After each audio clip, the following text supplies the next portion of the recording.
একুশে বিধানসভায় প্রার্থী ছিলাম, কিন্তু তারপরে নিজেকে একটু দূরে রেখেছিলাম এমনটা নয়। আমার সমস্ত দর্শকরা, সাধারণ মানুষরা জানেন যে আমি দীর্ঘদিন অসুস্থ ছিলাম। সন্দেশখালি শুধু আমাদের বিরোধীদের নয়, গোটা পৃথিবীর মানুষের চোখ খুলে দিয়েছে এবং গোটা পৃথিবীর মহিলাদের চোখ বন্ধ করে দিয়েছে লজ্জায়।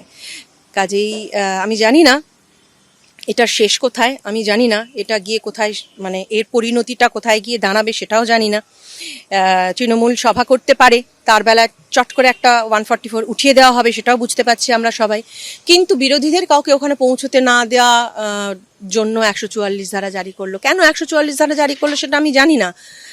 যে বিরোধটা ছিল সেটা তো সাধারণ মানুষের বিরোধ ছিল, তার মানে সাধারণ মানুষ তাদের কথা বলতে পারবে না? সাধারণ মানুষ ক্যামেরার সামনে এলেই 144 করে তাদের ঘরে ঢুকিয়ে দিতে হবে? বিষয়টা তো সেরকমই দাঁড়ালো, তাই না?